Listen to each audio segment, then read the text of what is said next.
Hello friends, good evening all of you। Concept class के YouTube channel पे आपका स्वागत है। मैं अभिषेक कुमार आप लोगों के लिए एक मैथमेटिक्स का चैप्टर कोऑर्डिनेट ज्योमेट्री लेकर आया हूँ, जो आज आप लोगों के लिए बहुत ही खास होने वाला है। तो हम लोग देखते हैं इसके बारे में और बहुत ही डीपली नॉलेज लेंगे आज। साथ ही साथ आप लोगों से मेरा निवेदन है कि आप इस वीडियो को देखने पर इसको लाइक करें, अपने दोस्तों के साथ शेयर करें और सब्सक्राइब जरूर करें, ताकि आपको आने वाला नेक्स्ट वीडियो सबसे पहले आपके पास पहुंचे। तो चलते हैं हम लोग कोऑर्डिनेट ज्योमेट्री की ओर।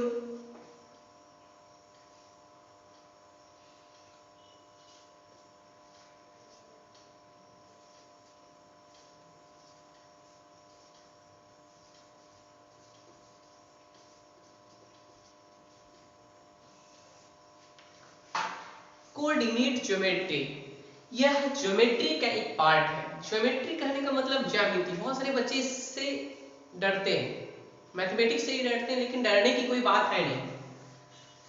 तो कोऑर्डिनेट ज्योमेट्री का हिंदी नाम जो होता है वो निर्देशांक ज्यामिति होता है। क्या होता है इसका नाम? निर्देशांक ज्यामिति।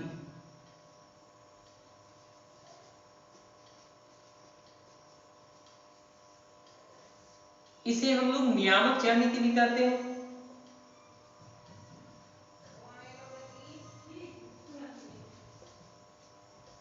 या इसी को विश्लेषक ज्यामिति भी बोलते हैं। इसका इंग्लिश वर्ड है एनालिटिकल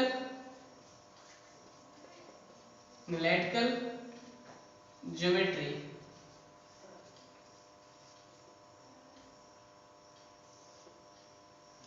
तो दोस्तों आज हम लोग इसके बारे में जानकारी प्राप्त करेंगे।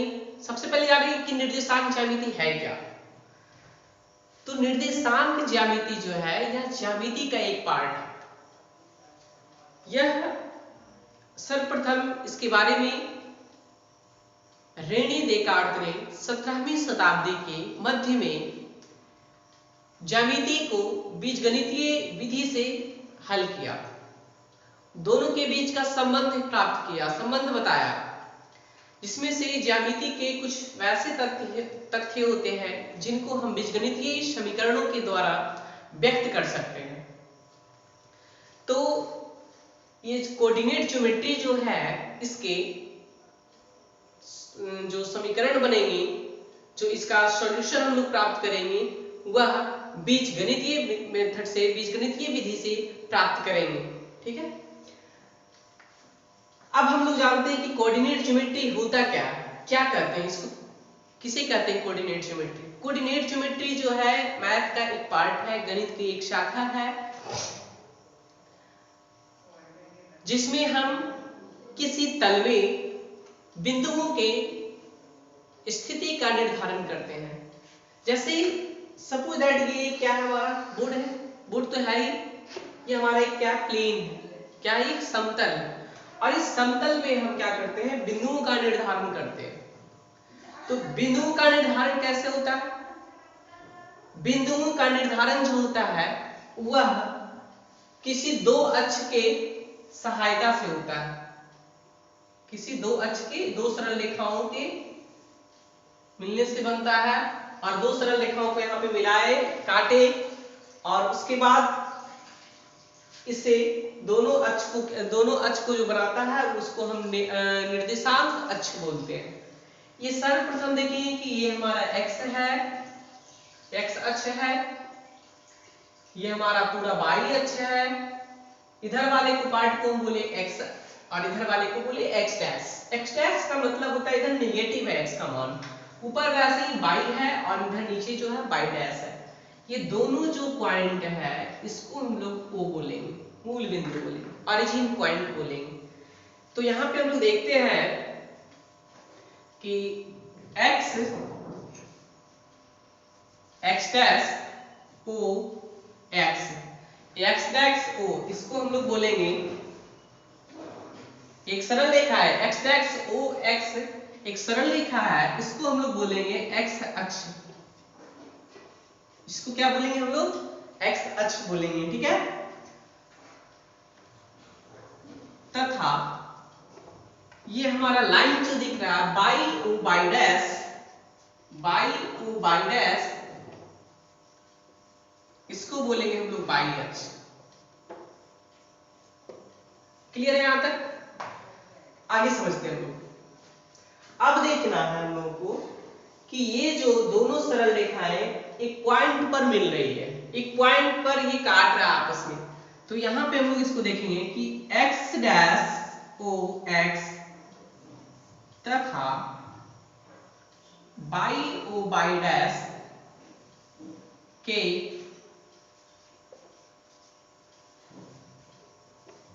प्रतिच्छेदन बिंदु को मूल बिंदु, मूल बिंदु का ही नाम क्या है? ऑरिजिन पॉइंट, ऑरिजिन पॉइंट कहा जाता है, और इसको हम लोग O से सूचित करते हैं। क्लियर है?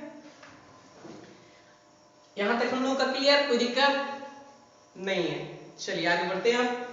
अब हम लोग इस चीज को ध्यान से समझ गए कि किसको बोलेंगे हम लोग x अक्ष और किसको बोलेंगे y अक्ष।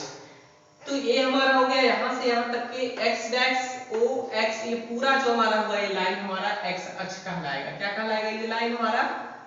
ये पूरा लाइन जो है हमारा x अक्ष कहलाएगा।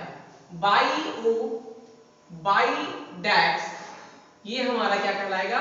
बाई अक्ष कहलाएगा। क्या कहलाएगा ये हमारा? बाई अक्ष कहलाएगा। क्लियर है? ये हमारा पॉइंट जहां पे दोनों इंटरसेक्ट कर रहा है, प्रतिच्छेद कर रहा है, ये पॉइंट हमारा जो है वो पॉइंट जो है वो मूल बिंदु कहलाएगा। क्या कहलाएगा? वो हमारा मूल बिंदु है, ठीक है। और इसे हम ऑरिजिन पॉइंट भी कहते हैं। कंप्लीट। अब हम लोग आगे सीखते हैं।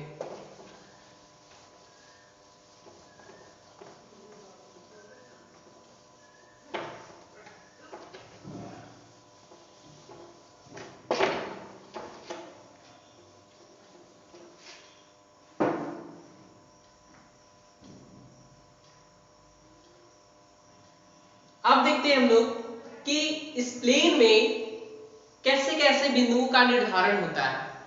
तो सर्वप्रथम देखेंगे हम लोग, बच्चे से ही पढ़ते आ रहे हैं, नंबर लाइन। नंबर लाइन इसको बोलते हैं हम लोग संख्या रेखा।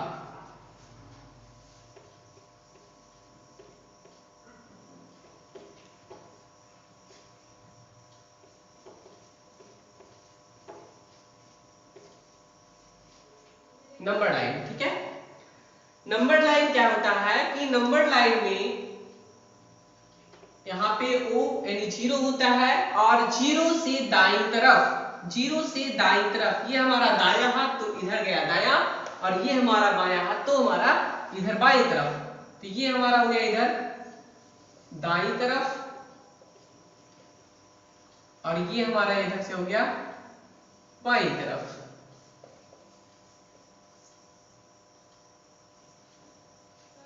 तो दाईं तरफ का जो पॉइंट होगा ये पॉजिटिव होता है। देखते हैं कि 0 के बाद इधर हम 1 2 3 4 5 6 इस टाइप से डिनोट करते हैं, और जैसे ही इधर आते हैं, पीछे आते हैं, तो -1 -2 -3 -4 -5 डॉट डॉट डॉट इनफाइनाइट तक जाता है। पॉजिटिव में भी इनफाइनाइट तक जाता है, नेगेटिव में भी।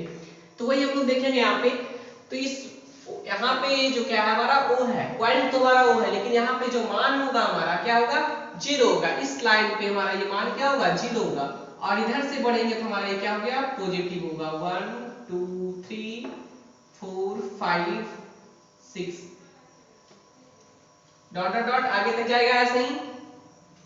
इसी टाइप से हम यहां देखेंगे तो -1 -2 -3 -4 -5 -6 इत्यादि इसी टाइप से हम लोग का पॉइंट बनेगा। ठीक है, कंप्लीट है। एक चीज ध्यान रखना है कि इस नंबर लाइन पे जो है ये जो हमारा बन रहा है, इस रेखा पर जो संख्याएं जो हम प्रस्तुत किए हैं वो संख्या क्या होता है, बराबर बराबर दूरी पे होता है। ठीक है, इसी टाइप से हम लोग देखते हैं बाई अक्ष पे, तो बाई अक्ष पे भी वैसे ही होता है। ऊपर की ओर चलेंगे तो यहाँ पे पॉजिटिव होगा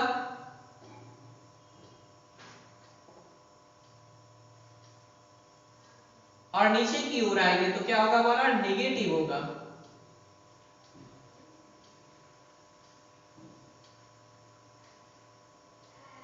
क्लियर है? अब ध्यान दीजिएगा कि यह जो है ये पूरा बोर्ड को जो है, पूरे प्लेन को जो है 4 भागों में बांटा है। ये फर्स्ट पार्ट है, ये सेकेंड पार्ट है, थर्ड पार्ट है और फोर्थ पार्ट है। तो ये जो होता है, जैसे कि हम एक वृत्त लेते हैं और बीच से एक ऐसे लाइन खींचिए, ऐसे खींच दिए, ये 4 भाग में बट गया। ये फर्स्ट पार्ट हो गया हमारा, सेकेंड पार्ट, थर्ड पार्ट और ये फोर्थ पार्ट। क्लियर है? तो ये चारों जो है 4 भाग में बांटा, मतलब एक एक चौथाई बनाया। अब एक एक चौथाई बनाया तो इसी का नाम हम लोग देंगे, इसको बोलते हैं हम लोग फर्स्ट क्वाड्रेंट। क्या बोलते हैं इसको? फर्स्ट क्वाड्रेंट, यानी कि हिंदी में बोलेंगे तो प्रथम चतुर्थांश।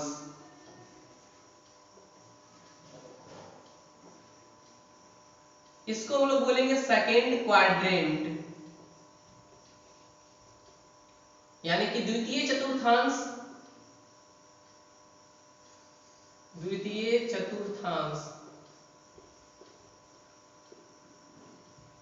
यहां हमारा हो गया थर्ड क्वाड्रेंट। तृतीय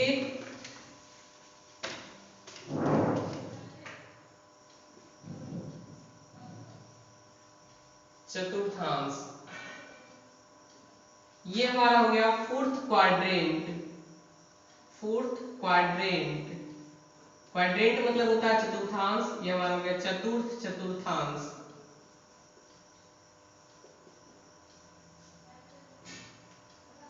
क्लियर है? अब हम लोग को ध्यान देना है कि फर्स्ट क्वाड्रेंट कहां से कहां तक इसका सीमा है। तो देखते हैं, ये वाला जो हमारा था,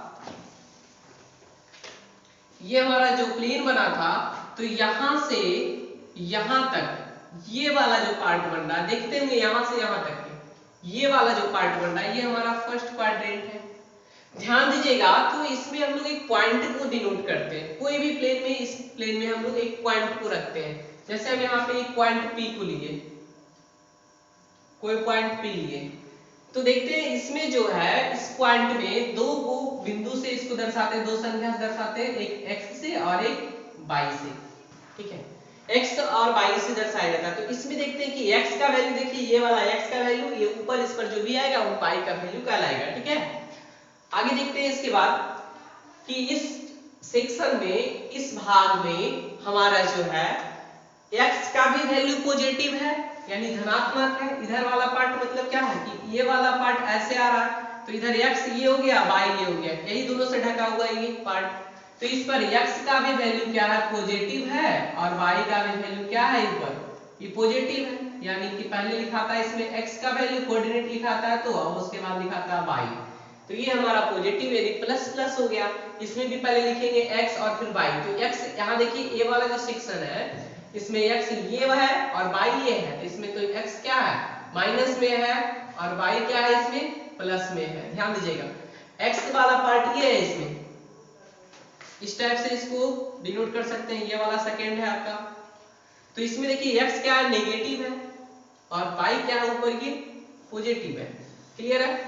थर्ड क्वाड्रेंट में वैसे ही बात करेंगे x y का, तो क्या होगा, इसमें देखिएगा ये पार्ट यहां से ढक रहा है, तो इसमें x ये वाला आया तो नेगेटिव वाला पार्ट आया, और y भी क्या आया है नीचे, तो नेगेटिव भी आया है। ठीक है, आगे देखते हैं चतुर्थ चतुर्थांश, फोर्थ क्वाड्रेंट। इसमें क्या आएगा, x का वैल्यू देखिए यहां से ये वाला पार्ट और y का वैल्यू ये वाला पार्ट, तब ना ये ढक रहा है। तो इसमें क्या हो जाएगा, x का वैल्यू हो जाएगा पॉजिटिव और y का वैल्यू क्या हो जाएगा, नेगेटिव हो जाएगा। अर्थात अब हम लोग सीख लिए यहां से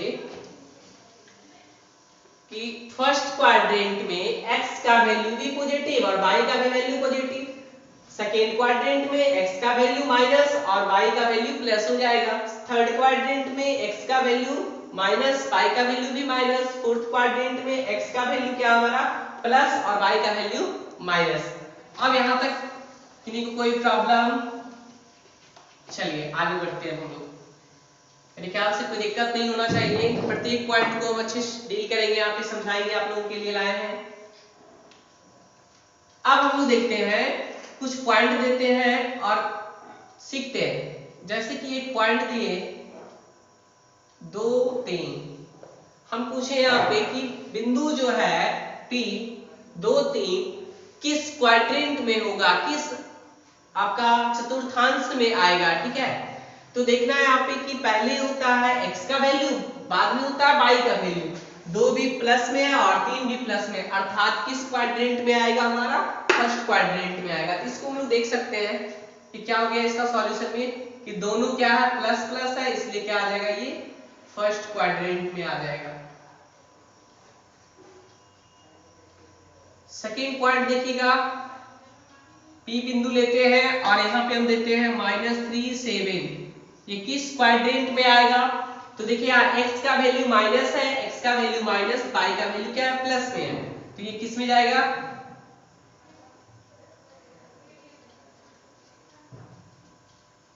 सेकेंड क्वाड्रेंट में। इसी तरह से दूसरा पॉइंट लेते हैं -2 -1, ये किस में आएगा, तो इसको देखते हैं, x का वैल्यू भी माइनस, y का भी वैल्यू माइनस, x का वैल्यू देखिए माइनस, y का भी वैल्यू माइनस, किस में आ रहा है, थर्ड क्वाड्रेंट में आ रहा है। चौथा नंबर एक बिंदु लेते हैं हम लोग,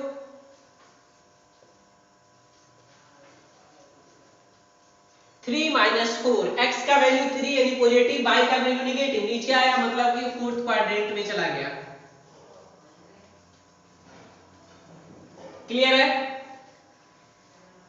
अब हम लोग सीखेंगे इसके बाद, थोड़ा सा पहले आप लोग को होमवर्क टाइप का देते हैं, कुछ बनाइएगा आप लोग।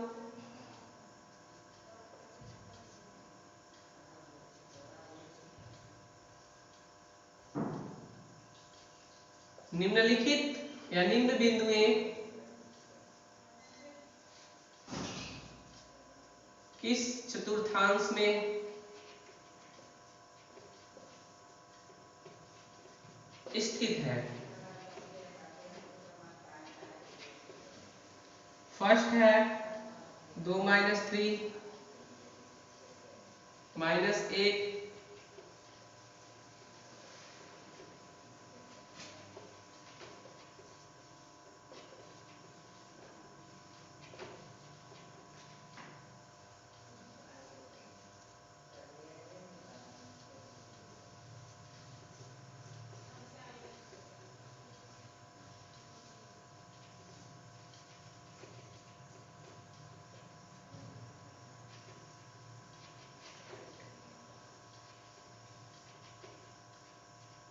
ये पॉइंट है, इसको आप लोग कर सकते हैं, बता सकते हैं कौन से क्वाड्रेंट में, देख लेते हैं टोटल आप लोग बनाइएगा, इसको छोड़ देते हैं हम। अब ध्यान दीजिएगा कि मूल बिंदु यहाँ पे जो है वो जो है इस पॉइंट का निर्देशांक क्या होगा। तो देखते हैं यहाँ पे x का ये वाला जो पार्ट है, x लाइन जो है ये वाला, यहाँ पे x का वैल्यू 0 है और y का वैल्यू क्या है, यहाँ पे ऊपर से नीचे देखेंगे 1 है -1, क्या है 0 है, इसलिए क्या हमारा यहाँ से निष्कर्ष निकला कि मूल बिंदु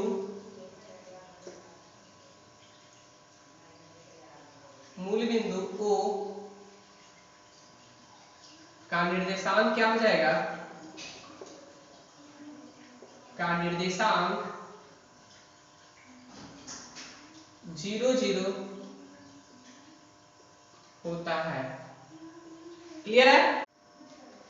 तो अब हम लोग आगे बढ़ते हैं, देखते हैं भुज और कोटि के बारे में हम लोग सीखते हैं, ठीक है। तो भुज किसको बोलते हैं,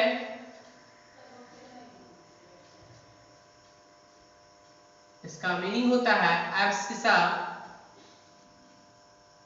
ABSCISSA, और कोटि, इसका मीनिंग होता है ऑर्डिनेट। तो बार बार देखते हैं हम लोग कि बोर्ड के एग्जाम्स में हमेशा 1 नंबर का क्वेश्चन इससे पूछा जाता है, या अब तो 2-2 नंबर का भी क्वेश्चन पूछा जाता है। तो ये बहुत ज्यादा इंपॉर्टेंट है एग्जाम्स के दृष्टिकोण से। तो आज हम लोग इसके बारे में सीखेंगे कि भुज किसको बोलते हैं।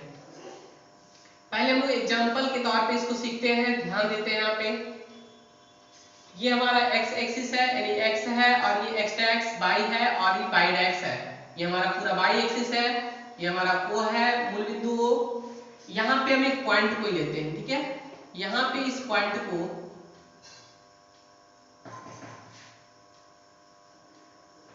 P देते हैं, और इसका वैल्यू हम लोग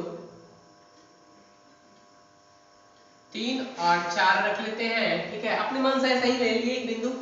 अब ध्यान देते हैं कि ये हमारा y एक्सिस है, इस एक्सिस से यानी इस अक्ष से y अक्ष से दूरी, y अक्ष से जो दूरी होगा किसी भी बिंदु का, y अक्ष से किसी भी बिंदु की दूरी, यह x अक्ष या भुज कहलाता है। y अक्ष से इधर भी हम अगर एक पॉइंट लेते हैं, जैसे कि -2 और 3 ले लिए, तो ये हमारा y अक्ष से, y अक्ष हमारा यही है, y अक्ष से किसी भी बिंदु की दूरी, यानी इस बिंदु की दूरी क्या है, यहाँ तक है, यहाँ तक मतलब ये इस पे x का वैल्यू होता है, इसीलिए ये वैल्यू हमारा क्या होगा, x अक्ष कहलाता है, ठीक है। क्लियर है। तो हम लोग यहाँ पे लिखते हैं भुज के बारे में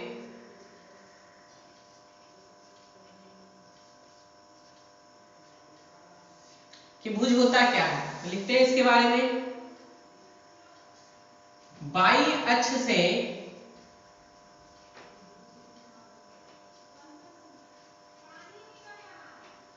किसी बिंदु की दूरी x निर्देशांक या भुज कहलाता है।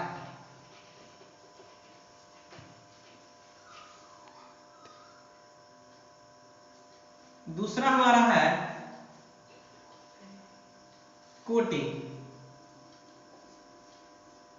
ऑर्डिनेट।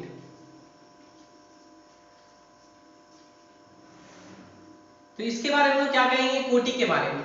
तो x अक्ष जो ये हमारा अक्ष है, यहां से किसी भी बिंदु का दूरी, यहां से जैसे हम इस बिंदु का दूरी निकालेंगे, तो यहां से हमारा ये दूरी होगा, ये दूरी। तो यहां से ऊपर जाएंगे तो ऊपर कौन सा होता है दूरी, ऊपर से जो पॉइंट, ऊपर जो भी आपको संख्या मिलेगा, क्या मिलेगा, y अक्ष का संख्या मिलेगा, यानी कि y का मान मिलेगा, इसीलिए उसको हम लोग y निर्देशांक बोलते हैं। तो लिखते हैं यहां से हम लोग कि x अक्ष से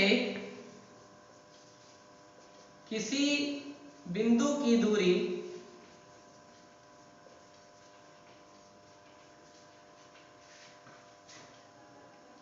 y निर्देशांक या कोटि कहलाता है।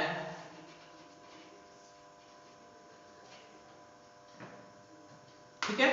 तो x निर्देशांक या भुज हम लोग सीख लिए, और y निर्देशांक या कोटि भी सीख लिए। कहते किसको है कि y अक्ष से किसी बिंदु की दूरी x निर्देशांक या भुज कहलाता है, और x अक्ष से किसी बिंदु की दूरी y निर्देशांक या कोटि कहलाता है। जैसे एग्जांपल देखते हैं हम लोग यहाँ पे, तो एग्जांपल में क्या हमारा दिया हुआ है, बिंदु क्या हमारा है, इसको लेते हैं P, तो 3, 4 है। तो इसमें देखते हैं x निर्देशांक, x का वैल्यू 3 है और y का वैल्यू क्या है, 4 है। क्लियर है। यहाँ तक हम लोग भुज की बात करें तो भुज क्या होगा, यहाँ पे भुज यहाँ पे 3 हो जाएगा, या आपको क्वेश्चन ऐसे ही पूछेगा कि बिंदु P 3, 4 में y अक्ष से दूरी क्या है y अक्ष से दूरी क्या है, तो y अक्ष से दूरी मतलब x निर्देशांक, x निर्देशांक का मतलब भुज, इसको बोलेंगे 3। अगर पूछेगा कि 3, 4 में जो है x अक्ष से क्या दूरी है, इसका x अक्ष से इसका दूरी क्या है, तो x अक्ष से दूरी क्या हो जाएगा, x अक्ष से दूरी मतलब कि वायु निर्देशांक, अब वायु निर्देशांक का मतलब कोटि, कोटि का मतलब यही हुआ 4। क्लियर है? तो भुज और कोटि हम लोग यहाँ से सीख लिए।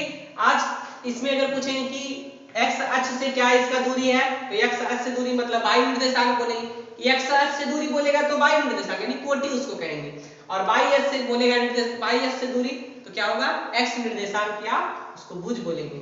तो इसको देखते हैं, इसमें भुज का मान -2 हो गया, कोटि का मान 3 हो गया।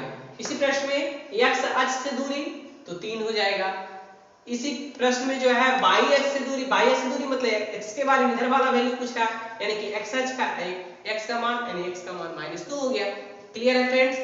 तो मैं आशा करता हूं कि आज आप लोगों को सब बहुत अच्छे से समझ में आया होगा, और आगे भी हम इस तरह का वीडियो आप लोगों के लिए लेकर आएंगे। आप अपने दोस्तों के साथ इसे शेयर करें, और अगर अभी तक आप लोग सब्सक्राइब नहीं किए हैं तो चैनल को सब्सक्राइब करें और लाइक्स करें। ठीक है? Thank you.